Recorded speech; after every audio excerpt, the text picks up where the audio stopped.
So with TSA PreCheck, what you can do is you can just come through. They actually say like pretty much cutting like the line in half if there is a long line, but you can leave all of your electronics or your liquids that are supposed to be in a little bag in the carry-ons that you have. You can also leave your shoes on, so that does make a little bit of process easier. So you can just throw your stuff up on the belt and then just get on your way.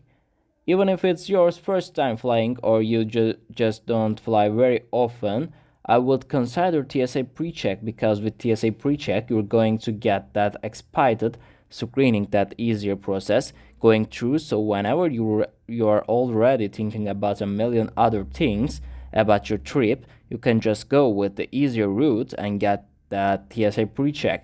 So TSA PreCheck is a one-time fee of 85 that lasts 5 years. There is an online application process you will have to go through, but it's also in person too. So you're going to do that 5-minute online process of, and then you will schedule an appointment to do like background check and your fingerprinting.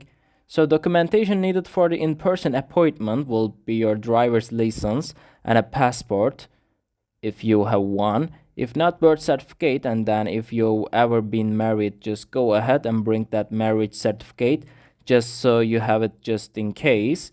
So after you leave in the person, they are going to give you a website that you can go to, so you can actually just check your status right there, or you can just look in your email for that follow-up email that you have been approved. So it depends on the background check. Normally they say typically it could be 5 to 10 days for the background check. It could exceed up to 21 days. It just depends. Once you apply for TSA PreCheck and you get your known traveler's number, I will just keep it with you on hand, especially if you are frequently traveling, because sometimes it does get kicked off your boarding pass. So then you always just have your known traveler's number on hand. Go up to the airline ticket and they will just take your number and make sure it's on your boarding pass. And especially if you're a frequent flyer, you can just put it onto your actual account and then it should be automatically generated.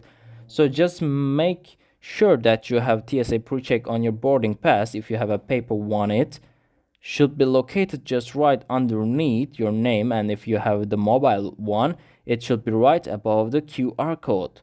So I would recommend someone to apply for TSA PreCheck now, because we're getting a little bit more frequent flyers, especially non-travelers that have flown in the past. So the standard lines are getting a little bit longer. So with TSA PreCheck, you're going to get that expedited experience where you can just go through the checkpoint in a breeze and catch your plane.